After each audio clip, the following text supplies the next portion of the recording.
During dinner, my mother said she was going to sell the family business and wouldn't give me a single cent. My siblings laughed and said I would always be poor, but when I revealed who the buyer was, they were shocked. My name is Jessica, and I'm about to tell you the most complicated Christmas dinner story you'll ever hear. 8 years. That's how long I stayed away from Boston, from my family, from everything that made me feel small and worthless. But sitting in my Austin apartment last December, staring at the formal invitation written in my mother's careful handwriting, I knew it was time. The flight felt longer than usual. In my carry-on was a manila folder containing documents that would change everything, but nobody knew that yet. The Morrison family home looked exactly the same, a modest 2-story colonial in Jamaica Plain, with green shutters and white picket fence that needed painting. Mom's old sedan was in the driveway next to Marcus's pickup truck. I could see warm light spilling from the dining room windows. I rang the doorbell instead of using my old key. When Mom opened the door, her face cycled through surprise, confusion, and something that might have been relief. "Jessica?" Her voice was smaller than I remembered. We didn't think you'd actually come. The invitation said Christmas dinner at 6, I replied. It's 5:55. Inside, the house smelled like roasted turkey and old memories. Dad was setting the table, his hair grayer than in photos Marcus occasionally posted online. Marcus himself was opening wine, already looking flushed. David looked exhausted, dark circles under his eyes. "Look who decided to grace us with her presence," Marcus said. "The prodigal daughter returns." "Marcus," Dad warned quietly. "What? 8 years, Jess. 8 years of nothing. We didn't even know if you were alive." I took off my coat. "I've been busy." "Doing what exactly?" Mom asked. "Last we heard, you were doing computer work in Texas." "Something like that." Dinner conversation was stilted. They talked about local news, Dad's retirement plans, Marcus's sales numbers. I mostly listened, observing how they'd aged, how dynamics had shifted but stayed the same. During dessert, Mom cleared her throat in that way that meant important news. "I suppose this is as good a time as any," she said, looking at me. "We're selling the company." The room went quiet. My heart started beating faster. Morrison Medical Devices is being acquired by Phoenix Solutions. The deal closes January 15th. Her voice carried relief and resignation. "It's for $2.8 million. Marcus nearly choked. 2.8? Mom, that's barely what Grandpa's equipment was worth. It's fair, considering our situation. I knew exactly what situation she meant. I'd been tracking the company through public records. David had even called me 6 months ago. Phoenix Solutions, I repeated thoughtfully. "Tell me about them." "Small company, very professional," Dad said. "They specialize in modernizing medical equipment manufacturers. They want to keep all employees, maintain local operations." "That's generous." "We're lucky they made an offer," Mom admitted. "We were 6 months from bankruptcy." I nodded slowly, then reached for my purse. "I have something to tell you all." I pulled out the manila folder. Phoenix Solutions, the company buying Morrison Medical Devices. "I own it." Profound silence. Marcus's fork clattered. Mom went pale. David stared with his mouth open. Dad just blinked. "That's not possible," Mom whispered. I opened the folder, spreading documents across the table. Business licenses, incorporation papers, tax filings, all bearing my name as CEO and sole owner. I started Phoenix Solutions 6 years ago in Austin. We specialize in modernizing small medical equipment manufacturers. "You're buying us out?" Marcus asked quietly. "I bought you out. The paperwork is filed. I've been the mystery buyer for 3 months." I looked around the table at their stunned faces. 8 years of silence. And this was how I chose to break it. "How about we start with why I left?" I said.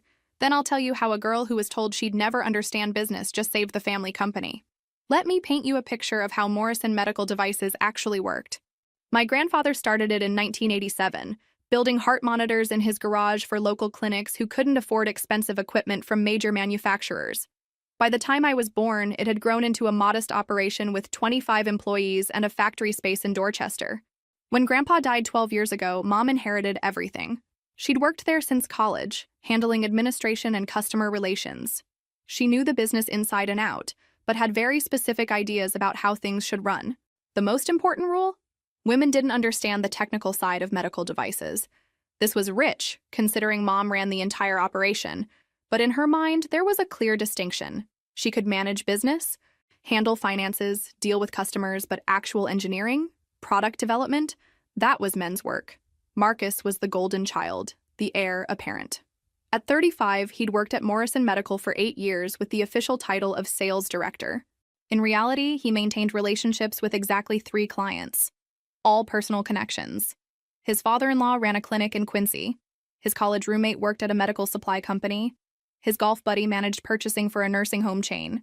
That was Marcus's entire sales network, generating maybe $200,000 in annual revenue. But Mom talked about him like he was a business genius. Marcus has such a natural way with people, she'd say. He understands relationship building in a way that can't be taught. What she really meant was that he was charming enough to maintain existing relationships, but completely incapable of generating new business. Then there was David, my younger brother, who was actually brilliant. He had a degree in biomedical engineering from Northeastern and could troubleshoot any equipment blindfolded. When clients called with problems, David solved them. When equipment needed upgrading, David figured it out on a shoestring budget. When the FDA required new compliance documentation, David researched and implemented it. For this, he earned $38,000 a year while Marcus pulled down $55,000 for playing golf with old friends. Dad's role was intentionally minimal. He handled basic bookkeeping using software they'd installed in 1994, processed payroll, and managed inventory. Mom liked having him involved enough to feel important, but not enough to actually influence decisions. The company's financials were exactly what you'd expect. Annual revenue of $450,000 with an 8% profit margin. Not terrible for a small manufacturing business, but not thriving either. They were stuck in maintenance mode, doing enough to stay afloat but never growing, never innovating, never positioning for the future. I'd grown up watching all this, spending summers and weekends at the factory, listening to Grandpa explain how monitors worked, why design choices mattered, what made their products different. By 16, I could calibrate a heart monitor faster than most technicians. I understood the engineering principles, regulatory requirements, market dynamics. None of this mattered to Mom. I was the daughter. And daughters didn't grow up to run medical device companies. I could help with filing, answer phones during busy periods, handle administrative tasks that didn't require technical knowledge. But actual engineering, business strategy, those were serious responsibilities requiring serious people, meaning men. This was the dynamic I grew up in. A family business where capability was distributed randomly, but recognition followed strict patriarchal hierarchy. Marcus got respect for mediocre results. David got overlooked despite excellent work. I got dismissed before I had a chance to prove myself. The day that changed everything happened on a Tuesday in March, 8 years ago. I was 24, just graduated from MIT with a software engineering degree, and bursting with ideas about modernizing Morrison medical devices. I'd spent my senior year developing a software system that could integrate with existing heart monitors to provide predictive analytics. Instead of just measuring heart rate and rhythm, the system could identify patterns indicating potential problems before they became emergencies. It wasn't groundbreaking by Silicon Valley standards, but for small clinics using basic equipment, it could be revolutionary. The software ran on a simple tablet, interfaced through Bluetooth, and provided early warning systems that could save lives. I'd worked on this for months, staying up until 3 a.m., skipping social events, living on coffee and determination. I knew it could work for Morrison Medical.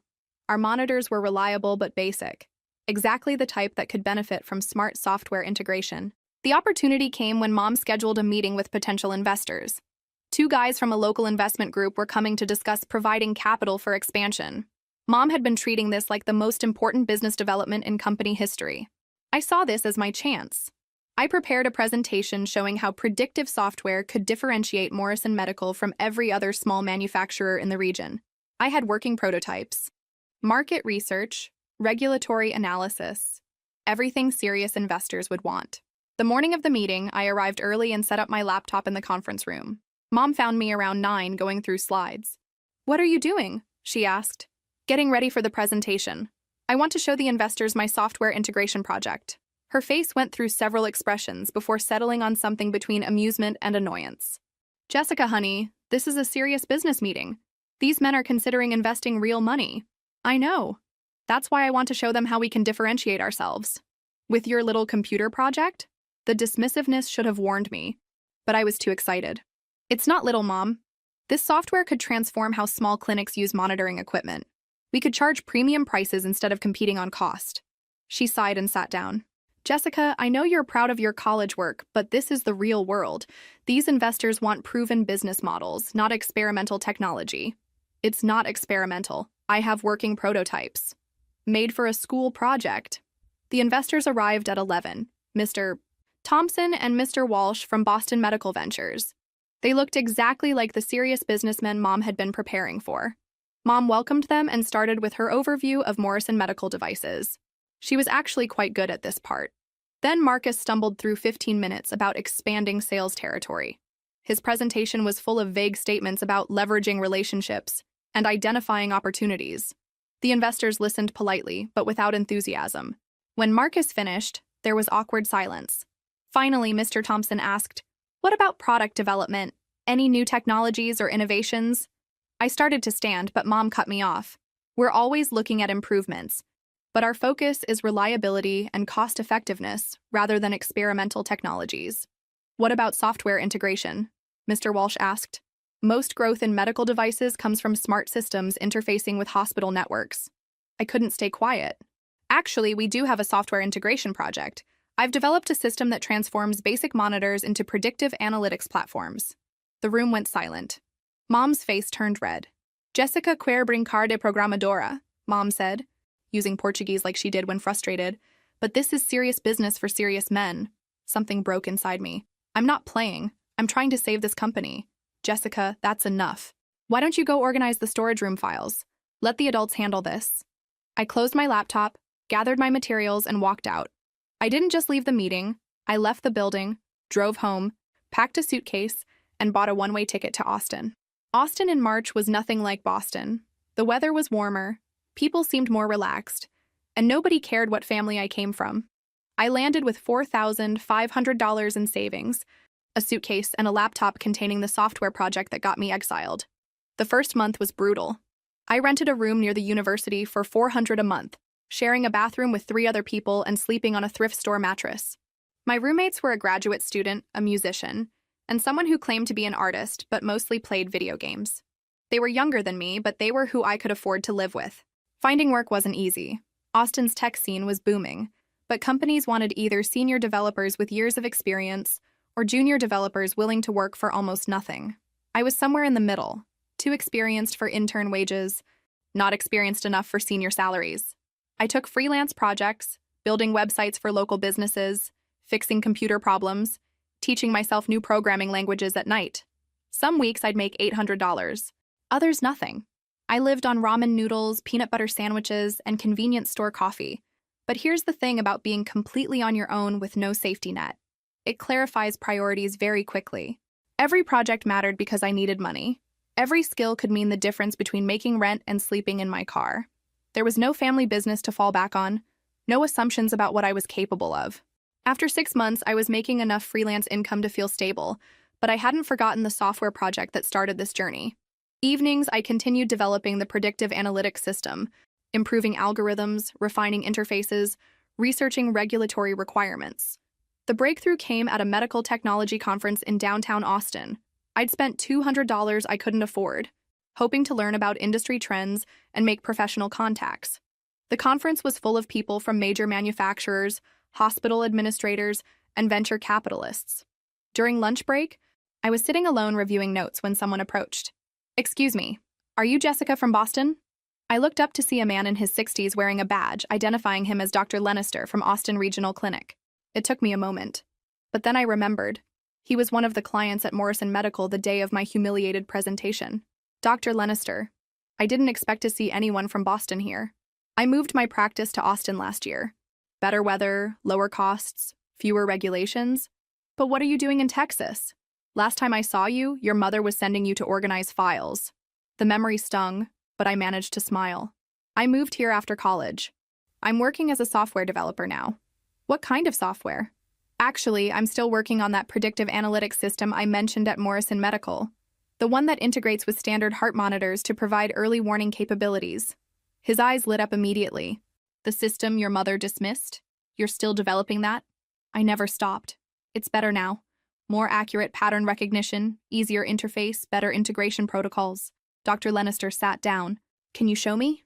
I opened my laptop and demonstrated the entire system for 30 minutes. how it connected to equipment, how algorithms identified concerning patterns, how the interface presented actionable information to medical staff. "This is exactly what we need," he said when I finished. "Small clinics like mine can't afford sophisticated monitoring systems that hospitals use, but we see high-risk patients who could benefit from predictive analytics. How much would this cost?" I did quick calculations. For a complete system, software licensing, tablet hardware, setup and training, probably around $15,000. $15,000 to upgrade our basic monitoring to predictive analytics? That's right. He handed me his business card.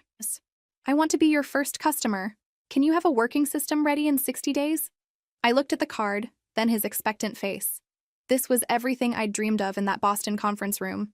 "Yes, I can have it ready in 60 days. That night, I called my landlord about renting the office space above the house.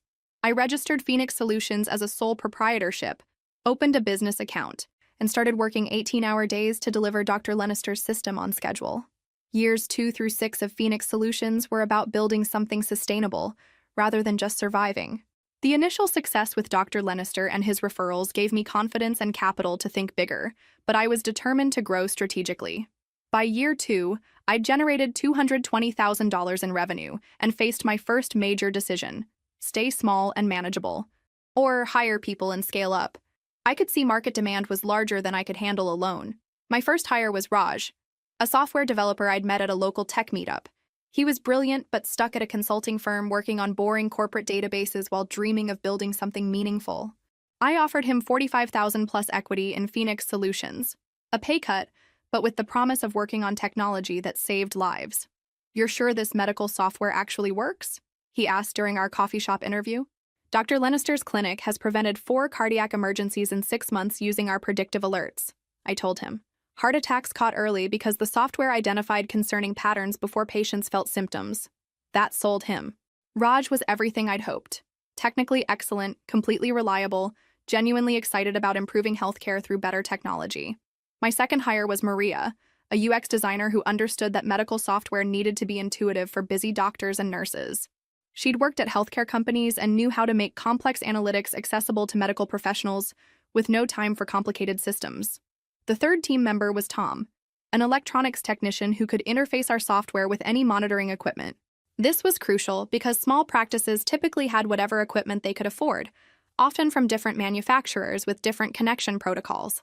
With this team of 4, Phoenix Solutions could deliver complete integrated systems: software, hardware, installation, training, and ongoing support. Our sweet spot became small to medium clinics that wanted sophisticated monitoring, but couldn't afford hospital-grade systems costing hundreds of thousands. Our typical installation cost clients $8,000, much cheaper than competing solutions, but profitable enough to support our growing team. The key was volume and efficiency. We could install and configure a complete system in half a day, train medical staff in 2 hours, and provide remote support for any issues. Year 3 brought $480,000 in revenue with 12 active client sites across Texas and Oklahoma. We'd found our rhythm. Raj improved software based on user feedback. Maria refined interfaces to be more intuitive. Tom handled technical installations, and I managed client relationships and business development. The real breakthrough came in year 4 when we landed our first hospital contract. Austin Regional Hospital had heard about our work with local clinics and wanted to pilot our system in their emergency department. Hospitals were completely different: more bureaucratic, longer sales cycles, more complex approvals, but much larger contracts. The hospital pilot was successful enough that they implemented throughout their cardiac care units, generating a single contract worth $150,000. More importantly, it gave us credibility with other hospitals and opened an entirely new market segment. By year 5, we were doing business in 4 states with 23 installations ranging from single doctor practices to regional medical centers. Revenue hit $600,000, and I faced another scaling decision: stay regional and manageable, or try to grow into a national company. I chose careful growth. Instead of trying to cover the entire country, we focused on specific regions where we could provide excellent service and build strong reputations. Texas and Oklahoma became our home base, but we expanded into Louisiana, Arkansas, and New Mexico, states where we could drive to client sites if needed. Year 6 brought $750,000 in revenue with 38 active installations. We'd outgrown the office above my old rental house and moved into a proper business complex. Phoenix Solutions had become exactly what I'd envisioned: a sustainable business that improved healthcare while generating profit to support everyone involved. But success brought new challenges. Larger competitors were starting to notice our market segment. Healthcare regulations were becoming more complex. Client expectations were rising as our reputation grew. Most importantly, I was thinking about the next phase of development. We'd proven our technology worked and there was substantial demand. The question was whether to continue growing gradually or make a bigger play for market leadership. The call from David came on a Thursday afternoon in November, 5 years after I'd left Boston. I was reviewing quarterly reports when my phone rang with a number I hadn't seen in years but still recognized. "Jessica? It's David. Your brother David." I set down the reports. "Hi, David. This is unexpected. I know we haven't talked since you left, and I know this is weird, but I need to ask you something." He paused, and I could hear office noise in the background. "Do you know anyone who might be interested in buying a medical device company?" The question hung in the air. "What kind of medical device company?" "A small one, family-owned. Makes heart monitors and basic diagnostic equipment. Has some good client relationships but needs modernization and better management." I knew he was talking about Morrison Medical, but I played along. "What's the situation? Why are they looking to sell?" David sighed deeply. "The company's in trouble, Jess, real trouble. We've lost 2 of our 5 biggest clients in the past year. Equipment orders are down 40%. We're carrying about $180,000 in debt, and cash flow is negative. This was worse than I'd expected from my research. What's causing the problems? Honestly, we're stuck in the past. Our monitors work fine, but they're basic. Clients want integrated systems, software analytics, remote monitoring capabilities. Marcus keeps saying we should stick with what we know, but what we know isn't what the market wants anymore." I found myself genuinely concerned for David. He'd always been the most technically competent person at Morrison Medical, and it sounded like he was watching the company slowly collapse while being powerless to fix it. "What does your mother think about selling? She's finally admitting we might not have a choice. The bank is pressuring us about the debt, and we can't make payroll much longer without new capital or new clients. Marcus is in denial, Dad doesn't want to get involved in family arguments, and I'm drowning trying to keep our existing systems running while also trying to develop new products. What about bringing in outside management? Or finding an investor instead of a buyer? Mom won't give up control to outside management, and investors want to see growth potential.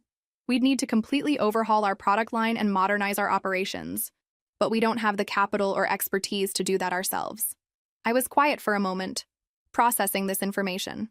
The company I'd grown up around, stable and profitable for decades, was 6 months away from bankruptcy because they'd refused to adapt to changing market conditions.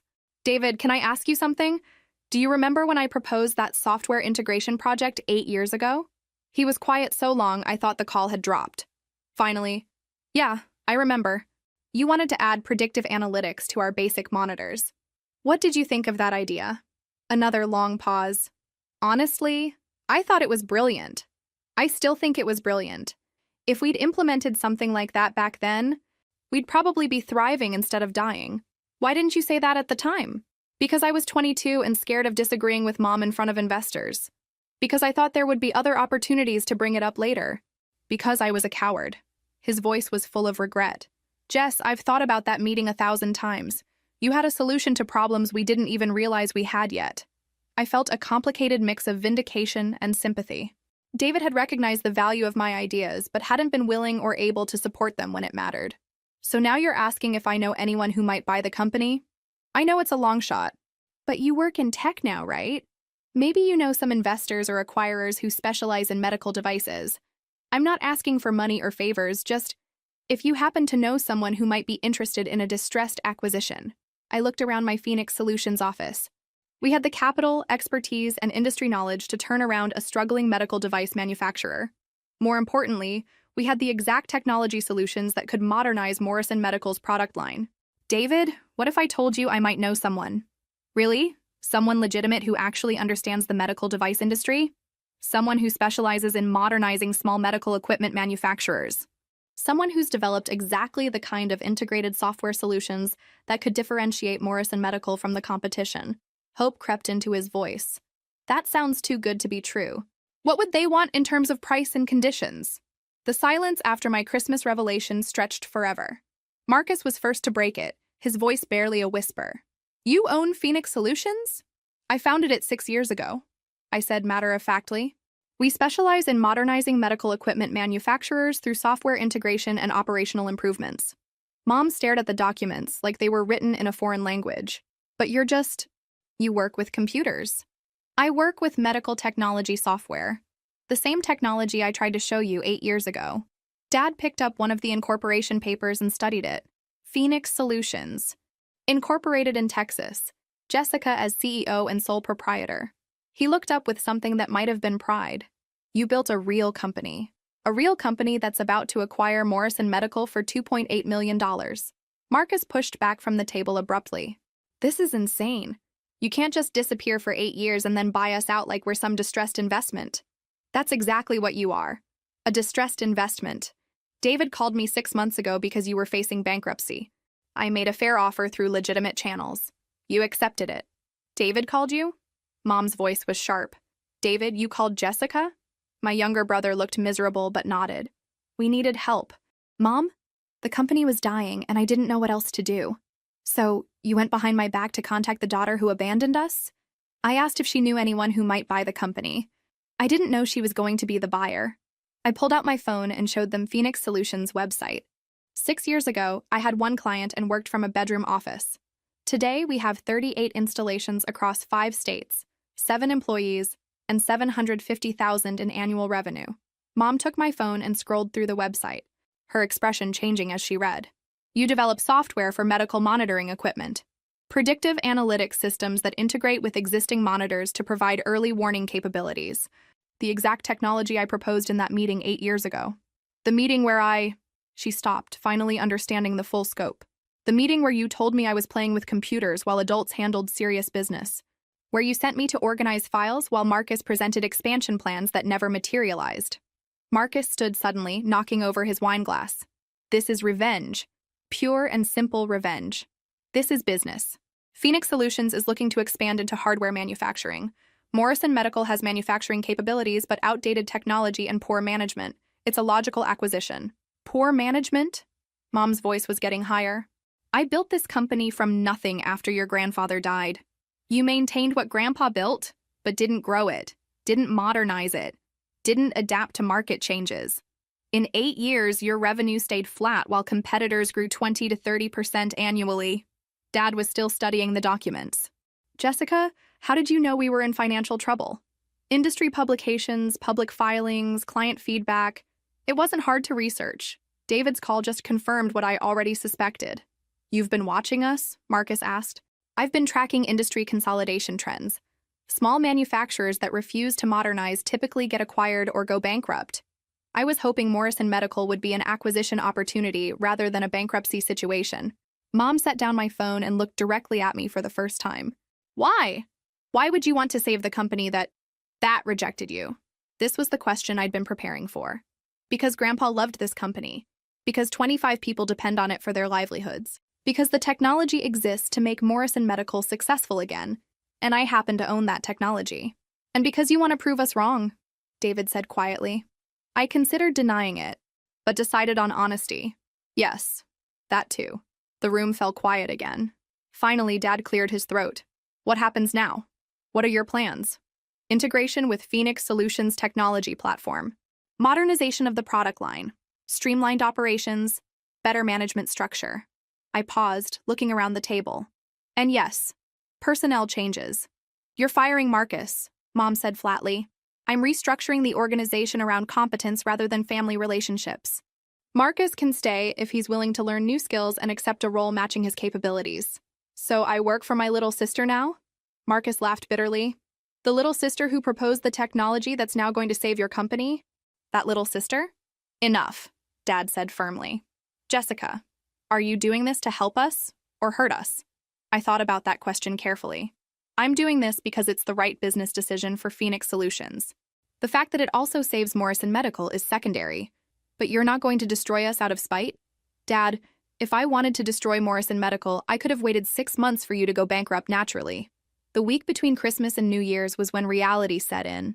I stayed in Boston to begin integration, working from a hotel room and spending days at Morrison Medical, trying to understand exactly what I'd bought.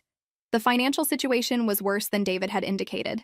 The company owed $180,000 to suppliers, had less than $15,000 cash on hand, and faced a $25,000 equipment lease payment in January they couldn't make. Without Phoenix Solutions, Morrison Medical would have been bankrupt by February. But the problems went deeper than cash flow. The product line consisted of 3 basic heart monitor models that hadn't been updated in over 5 years. Manufacturing equipment was functional but inefficient. Most critically, they had no research and development capability whatsoever. I spent 2 days going through client files and discovered they'd lost contracts not because their equipment didn't work, but because it didn't do what modern medical practices needed. Clinics wanted monitors interfacing with electronic health records. Hospitals needed devices providing data analytics. Regional medical centers required equipment integrating with existing monitoring networks. On December 30th, I called a family meeting to present my findings. We met in the same conference room where I'd been humiliated 8 years earlier, but this time I sat at the head where Mom usually sat. The good news is that Morrison Medical has excellent name recognition, solid client relationships, and a reputation for reliable equipment. The bad news is that reliable isn't enough anymore. I pulled out competitor analysis, market research, and client feedback reports. In 3 years, you've lost contracts worth approximately $400,000 annually because clients needed capabilities you couldn't provide. Mom reviewed the reports with growing dismay. I had no idea the market had changed this much. It didn't change all at once. It's been evolving gradually for years, but you weren't tracking industry trends or investing in product development. Marcus, unusually quiet, finally spoke. So everything we've been doing is wrong? I'm saying what worked in 2010 doesn't work in 2023. Medical practices expect integrated software solutions, not standalone hardware. But our clients were happy with our equipment. Your remaining clients are happy. The clients you lost needed more advanced capabilities. I pulled out another report. Marcus, in 2 years as sales director, you generated $85,000 in new business while the company lost contracts worth $400,000. Client retention wasn't sufficient to offset market evolution. His face went red, but he didn't argue with numbers. David was studying technical specifications I'd prepared. Jessica, this Phoenix Solutions software, this is exactly what Dr. Lenister was asking about 3 years ago, and what Regional Medical wanted when they canceled their contract. I know. Phoenix Solutions' current clients are primarily small to medium medical practices that need affordable access to predictive analytics. Morrison Medical's traditional client base. Mom looked up from financial projections. So the technology you proposed 8 years ago would have prevented most of these problems? The core technology, yes. But implementation would have required substantial investment in software development, staff training, and marketing to practices needing integrated solutions. Investment we didn't make because I thought your ideas were impractical. Investment you didn't make because you assumed the market would stay the same forever. Understandable for a small family business, but not sustainable in a rapidly evolving industry. Dad had been silent but now spoke up. What changes are you proposing? I opened my laptop and projected a presentation. Phase 1. Integrate Phoenix Solutions software with Morrison Medical hardware. Phase 2. Retrain sales and technical staff. Phase 3. Rebuild client relationships based on enhanced capabilities rather than just price and reliability. What about personnel? Mom asked. This was the difficult part. The company employs 25 people, but the restructured operation needs different skill sets. I'll need to make some changes. Who gets laid off? Marcus asked bluntly. 2 manufacturing technicians whose positions will be eliminated by automation. 1 administrative assistant whose responsibilities will be absorbed by new software systems. I paused. And the sales director position will be restructured into customer success manager with different responsibilities. Marcus stared at me. You're demoting me. I'm creating a position matching your actual strengths. You're excellent at maintaining relationships with existing clients, but you struggle with technical sales and new business development. Customer success focuses on client retention and satisfaction rather than new sales generation. What's the pay cut? No pay cut. Same salary, different responsibilities, with performance bonuses based on client satisfaction metrics rather than sales volume. This surprised him. You're not punishing me financially? I'm restructuring around what each person does well. Punishment doesn't improve business performance. The first 6 months of integration were harder than expected, but not for the reasons I'd anticipated. The technical challenges were manageable. Phoenix Solutions software integrated smoothly with Morrison Medical's hardware. The real difficulties were human. Mom struggled most with the transition. For 30 years, she'd been the final authority on every decision. Now she was a consultant who provided input but didn't make decisions. Some days she handled it gracefully, offering valuable insights about client relationships. Other days she'd forget her new role and try to overrule my decisions, creating staff confusion. "Jessica, we can't change the installation timeline for regional medical," she said during a February staff meeting. "They're expecting delivery next week, and we've always been reliable about commitments." "Mom, regional medical agreed to a 2-week delay so we can include the predictive analytics upgrade. They specifically requested the enhanced system even though it means waiting longer. But we've never made clients wait for upgrades before. Because we've never had upgrades to offer before. The enhanced system is worth the wait." These exchanges were awkward for everyone, but gradually Mom began understanding that her role was providing context and relationship insights, not managing operations. Marcus, surprisingly, adapted better than anyone expected. The customer success manager position turned out perfect for his personality and skills. He was genuinely good at maintaining relationships with existing clients, solving service problems, and ensuring customer satisfaction. Without the pressure of generating new sales, he relaxed into a role where he could focus on keeping people happy rather than trying to close deals he didn't understand. "I talked to Dr. Patterson at Quincy Medical today," he reported during a March staff meeting. "They're thrilled with the new monitoring system. The predictive alerts have helped them identify 3 potential cardiac events before patients showed symptoms." "Any issues with the software interface?" I asked. "None. The nurses love how intuitive it is, and Dr. Patterson says the data visualizations are exactly what he needs to make quick decisions." This was the Marcus I remembered from childhood. Enthusiastic, personable, genuinely interested in helping people. The sales pressure and family expectations had turned him into someone defensive and insecure. But customer success work let him be himself again. David thrived in his expanded technical role. With proper resources and support staff, he could finally focus on what he did best: solving complex technical problems and training medical staff to use sophisticated equipment. The $15,000 salary increase meant he could afford night classes in advanced biomedical engineering, positioning him for greater responsibilities as the company grew. "The installation at Austin Regional went perfectly," he reported during an April video conference from Boston while I was in Austin. "Their IT department was impressed with how seamlessly our system integrated with their existing network. They're already asking about expanding to additional departments." "What about training?" I asked. 4 hours for nursing staff, 2 hours for doctors. Everyone was comfortable with the system by day's end. The interface design makes it intuitive even for people who aren't technical. Dad remained the steady presence he'd always been, handling financial management and administrative tasks without drama or complaint. He seemed genuinely happy to see the company stabilizing and growing, and never showed resentment about his daughter becoming his boss. But the integration wasn't just about family dynamics. We had real business challenges. The hardest part was letting go of the 2 manufacturing technicians and 1 administrative assistant, whose positions were eliminated by automation and new software systems.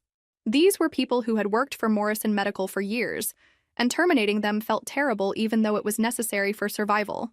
I handled each conversation personally, providing generous severance packages and job placement assistance.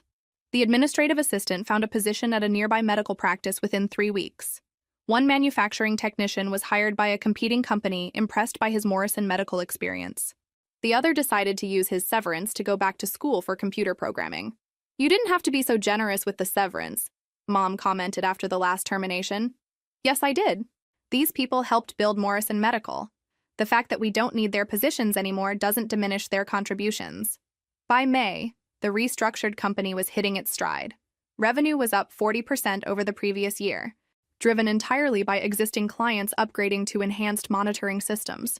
We hadn't even begun serious new business development, but word was spreading about Morrison Medical's new capabilities. 2 years after the acquisition, I was reviewing quarterly reports that would have seemed impossible just a few years earlier. Morrison Medical, now Phoenix Morrison Medical Solutions, was generating $1.2 million annually and employing 15 people. We'd become exactly what I'd envisioned: a regional leader in smart medical monitoring systems. The transformation had been more complete than anyone expected. Our 3 product lines covered every market segment from small clinics to major hospitals. More importantly, we'd established ourselves as the go-to company for medical practices wanting hospital-grade capabilities at regional company prices. Mom had evolved into a role I'd never imagined: a genuine mentor and institutional memory keeper. Her resistance to technology had gradually given way to curiosity, then competence, then actual enthusiasm for what our systems could accomplish. Dr. Lannister called this morning. she reported during our weekly staff meeting. Austin Regional Clinic wants to upgrade their entire monitoring network with our latest predictive algorithms. What's the timeline? I asked. 6 weeks for installation, but he's requesting that David personally handle the training. Apparently, our reputation for customer service is spreading. David beamed at this recognition. His transformation had been remarkable. From an overworked, underappreciated technician to a confident technical supervisor managing a team of 4 specialists. He'd completed his MBA coursework the previous spring and was taking on increasing operational responsibility. I've been thinking about the Boston Medical Center expansion project, he said. They want to add remote monitoring capabilities for cardiac rehabilitation patients.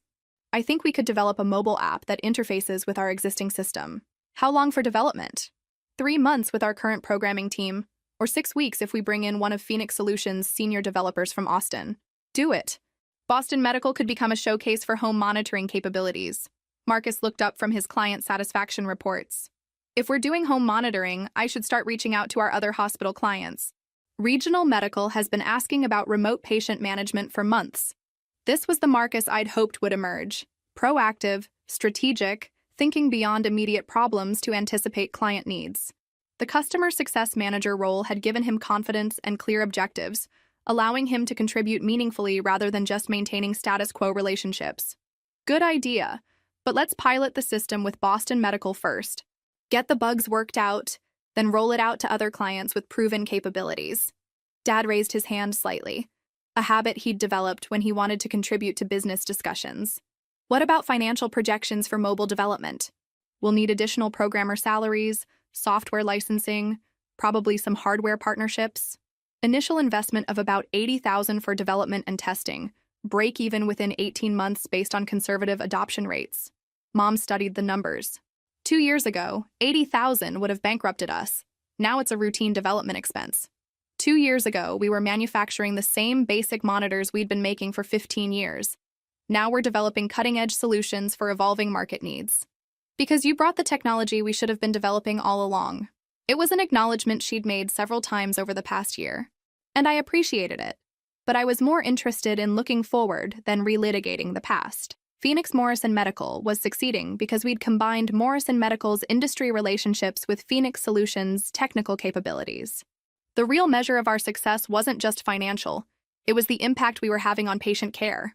Dr. Lenister had documented 12 cardiac events prevented by early intervention based on our predictive algorithms. Boston Medical reported 30% reduction in emergency room visits among high-risk cardiac patients using our monitoring systems. We got another site visit request, David reported. University of Vermont Medical Center wants to see our Boston Medical installation before making their decision.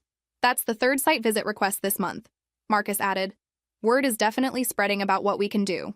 The meeting with Boston Healthcare Ventures took place 3 weeks later. The venture capital partners were impressed by our financial performance and excited about our technology platform, but their questions revealed assumptions about scaling that made me uncomfortable. Obviously, you'd want to automate more of the manufacturing process, one partner suggested, and probably centralize customer service rather than handling support locally. Why would we want to do that? Mom asked. Our local relationships and personalized service are competitive advantages. After the meeting, I realized that taking venture capital would fundamentally change what Phoenix Morrison Medical was. The investors wanted us to become a smaller version of large manufacturers we were competing against, rather than a more sophisticated version of the regional company we'd always been. The call from the Boston Chamber of Commerce came on a Tuesday morning in September, 3 years after the acquisition. Ms. Morrison, this is Patricia Williams from the Small Business Awards Committee. I'm calling to inform you that Phoenix Morrison Medical Solutions has been selected as this year's recipient of the Small Business Innovation Award. I set down my coffee and tried to process what she'd just said. Could you repeat that? The Small Business Innovation Award. It recognizes companies that have demonstrated exceptional growth through technological innovation while maintaining strong community ties. Your company was nominated by several clients and selected unanimously by our review committee. The award ceremony was scheduled for October 15th at the downtown Marriott, with over 300 business leaders, elected officials, and community members expected to attend. They wanted me to give a brief acceptance speech about our journey and what the recognition meant. After hanging up, I sat in my office for several minutes, remembering the struggling family business I'd acquired just 3 years earlier. Phoenix Morrison Medical now employed 18 people, generated over $1.4 million in annual revenue, and had installations in 6 states. We'd become exactly what small business success stories were supposed to look like. "That's incredible news," Mom said when I told her about the award. 30 years I ran Morrison Medical, and we were never recognized for anything except paying our bills on time. Different company, different capabilities, but built on the foundation you maintained for 30 years. The award ceremony was both gratifying and surreal. I sat at a table with my family, Mom, Dad, Marcus, and David, listening to Patricia Williams read our company's accomplishments to Boston's business community. Phoenix Morrison Medical Solutions has grown from a struggling family manufacturer to a regional leader in smart medical monitoring systems, she announced. Their innovative integration of software analytics with traditional medical devices has created new possibilities for small medical practices while maintaining the personalized service that distinguishes regional companies from national corporations. When she called my name to accept the award, I walked to the podium with a mixture of pride and disbelief. 3 years ago, I'd been the dismissed daughter who couldn't handle serious business meetings. Now I was being recognized as an innovative business leader by the same community that had witnessed my family's struggles. "Thank you for this recognition," I began, looking out at the audience. "But I want to be clear about something. This award doesn't belong just to me. It belongs to everyone who believed that a small family business could evolve into something bigger without losing what made it special." I found Mom in the audience and continued. "My mother, Catherine, built Morrison Medical into a respected company that served its clients faithfully for 30 years. That reputation and those relationships made everything else possible." Mom was crying, and I could see Dad reaching over to squeeze her hand. My brother David provided the technical expertise and dedication that kept the company running during difficult times. My brother Marcus developed the client relationships that created the foundation for our current growth. I paused, thinking about everything that had led to this moment. But most importantly, this award represents what happens when people are willing to admit they were wrong, learn new skills, and work together toward common goals instead of protecting individual pride. The applause was enthusiastic, but what mattered to me was the expression on my family's faces. For the first time since I'd returned to Boston, we looked like people who genuinely respected and supported each other. After the ceremony, a reporter from the Boston Business Journal approached me. "Ms. Morrison, there are rumors that you actually owned the company that acquired Morrison Medical. Can you comment on that?" Phoenix Morrison Medical is the result of combining Phoenix Solutions technology with Morrison Medical's manufacturing capabilities and client relationships. It's a merger that has benefited everyone involved. But you founded Phoenix Solutions after leaving Morrison Medical, correct? I looked over at Mom, who was talking with other award recipients and clearly enjoying the recognition. The important story is that a small family business was able to adapt to changing market conditions and grow into something more successful than anyone expected. That's what we should be celebrating tonight. The next morning, Mom knocked on my office door and asked if she could speak with me privately. "I want to say something, and I need you to listen without interrupting," she began. "Okay. 8 years ago, I humiliated you in front of investors because I was afraid of admitting that my 24-year-old daughter understood our industry better than I did. I sent you away because it was easier than acknowledging that I'd been wrong about technology, wrong about market trends, and wrong about your capabilities. 5 years after that Christmas dinner revelation, I'm sitting in the same conference room where I was once told to fetch coffee while adults handled serious business. The difference is that now this room hosts weekly strategy meetings for a company worth $1.8 million, employing 22 people and serving medical facilities across 8 states. Phoenix Morrison Medical Solutions has become everything I envisioned when I first proposed software integration 9 years ago.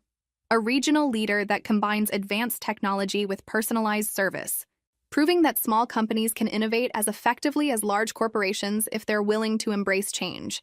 But the real transformation wasn't technological or financial. It was personal. The family that had dismissed my ideas and sent me into exile learned to work together as professionals who respected each other's contributions. It wasn't always smooth, and it wasn't always easy, but it was genuine growth rather than forced reconciliation. Mom retired officially last year at 63, but still comes to the office twice a week to handle special client relationships and mentor newer employees. The woman who once believed women couldn't understand technical business now advocates for promoting capable people regardless of gender, and she's become particularly effective at encouraging young women interested in medical technology careers. David has flourished as operations manager, completing his MBA and taking on increasing responsibility for strategic planning and business development. At 35, He's become the technical leader I always knew he could be when he wasn't being overshadowed by family dynamics and unrealistic expectations. Marcus, now 40, has become genuinely excellent at client relationship management. The customer success manager role allowed him to develop skills that were always there but never properly utilized. He's engaged to Jennifer, a nurse practitioner he met through our client network, and they're planning a wedding for next spring. Dad, now 65, handles financial management with the same steady competence he's always shown, but seems genuinely happy to be part of a growing business rather than just maintaining the status quo. He and Mom have started traveling together, something they never did during the years when the company was struggling and consuming all their attention. As for me, I split my time between our Austin headquarters, where Phoenix Solutions continues developing new medical software applications, and our Boston facility, where Phoenix Morrison Medical manufactures and installs integrated monitoring systems. I'm 37 now, unmarried but not lonely, focused on building something sustainable rather than proving something to people who no longer need convincing. The irony is that I achieved everything I wanted when I stormed out of that investor meeting 9 years ago. Professional recognition, technological validation, financial success, and the satisfaction of proving that dismissed ideas can become industry-changing innovations. But the process taught me that getting what you want isn't the same as getting what you need. What I needed was a family that respected my capabilities and valued my contributions. What I got was the opportunity to create that family relationship through demonstrated competence rather than inherited right. It took longer than I'd hoped, and it required more patience than I'd expected, but the result has been more satisfying than simple vindication would have been. Tomorrow, we start working on our next challenge, a comprehensive patient monitoring system for rural hospitals that combines all our current capabilities with new remote diagnostic features.